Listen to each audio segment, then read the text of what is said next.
Squeeze back again with another video. And in this video topic, I wanted to talk about Kyrie Irving versus the Boston Celtics. The first round series that's going on right now with the Brooklyn Nets versus the Boston Celtics. And we all know that Kyrie Irving specifically has issues with the Boston Celtics because of the sour ending that had happened when Kyrie Irving had left the Boston Celtics in 2019, and then to go form his own team at that moment with Kevin Durant in Brooklyn, and that left a bitter taste in the Boston Celtics fans' mouth, and they always hated Kyrie ever since. Me personally, I'm a Miami Heat fan, so I hate Boston Celtics all the way. F them. I don't like Boston Celtics. I don't like their history. I don't like nothing about them. I've always had a rivalry against the Boston Celtics personally.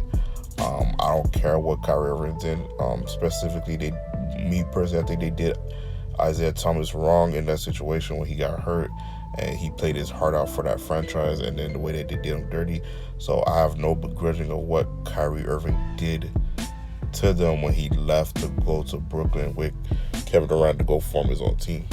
Now, moving forward to right now, the first round situation with Kyrie Irving and versus the Boston Celtics, and they're letting Kyrie Irving have it as regards to booing him, trash talking him, saying a whole bunch of obscene things to him personally, and Kyrie Irving is letting that negatively affect him. Now, there's people who can handle the negative effects of trash talking to people and turn it into fuel. There's people who can't handle it and they crumble under the pressure. Kyrie Irving is a weird case because it's like he's letting it get to him, but at the same time he's somewhat performing.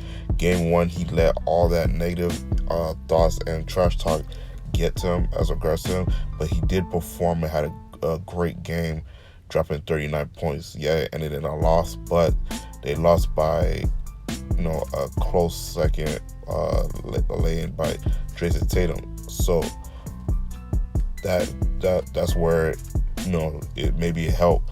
But now game two happened and they lost badly because of it, and Kyrie Irving didn't have a good game, so now it's affecting him negatively. So what's the deal? My deal is, I think Kyrie Irving is he's mentally not strong enough to just ignore it.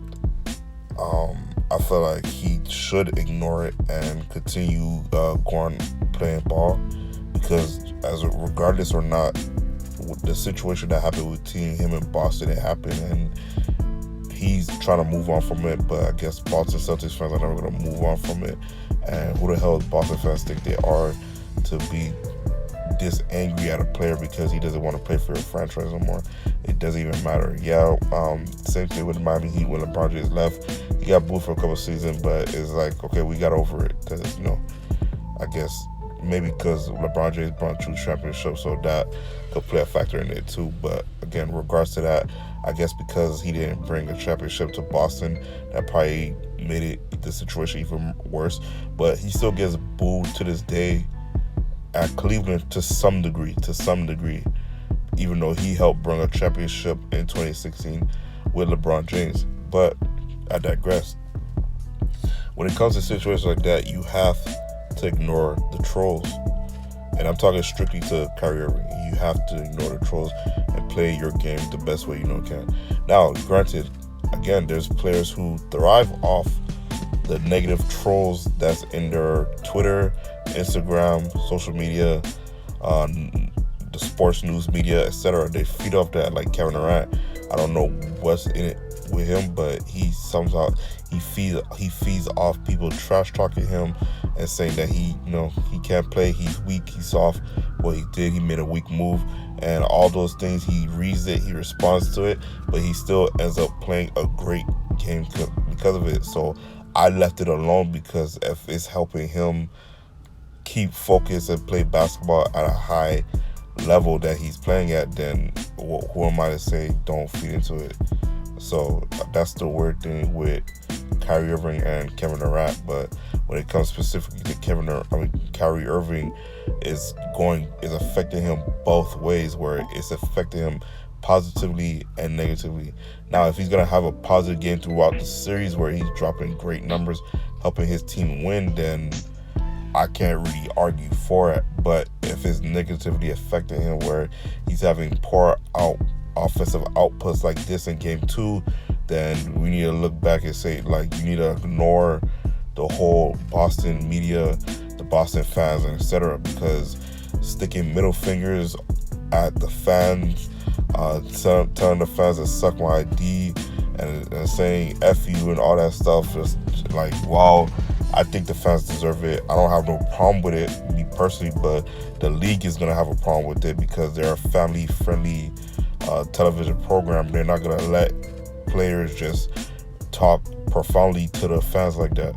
So he needs to be mindful of that, because I've seen he just got fined $50,000 for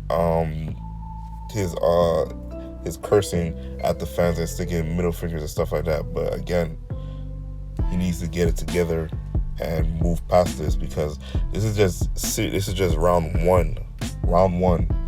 So if he continues to feed into it, it's gonna negatively impact the series, and they could possibly end up losing because of it.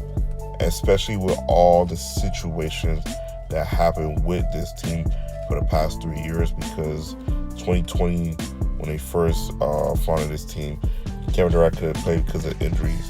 Then year 2, they came back healthy. In the playoffs, not even the playoffs, just the regular season, they were dealing with injuries. And then playoffs come, and then the injuries start piled up when they traded for James Harden. And now this situation happened with Kyrie Irving, the vaccine mandate, Kevin Durant getting hurt, James Harden requesting a trade, and a whole bunch of craziness that happened all throughout this whole season. Just within this season, all 3 of those things happened to negatively impact the season. So this team is left with some new parts with Steph Curry, Andre Drummond, etc. But they don't have no team. They haven't played a full season long enough to have team chemistry. And without the team chemistry, it's hard to see how high this team's ceiling is as regards to how high they could go. Now, the reason I made this because Kyrie Irving cannot let that negatively get to him, where all these fans are saying crazy stuff to him. There's fans that says crazy stuff to a whole bunch of players back in the 90s, the 2000s, the 80s, etc. That happens. That's part of the game.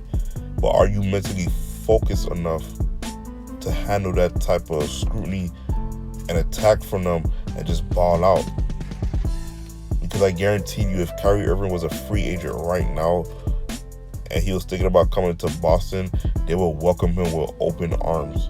So you can just tell that their ire is coming from a place of hatred and jealousy of Kyrie Irving.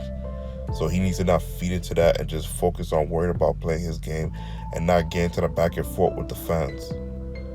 So that's just what I wanted to talk about as regards to Kyrie Irving and his situation with Boston. The series not looking too good right now for them. I don't know what's the plan. They need to get together, but we'll see moving forward. Those are my thoughts and opinions on the matter. Let me know yours down in the comment section down below. Do you agree with my take? This is Ito Speaks out.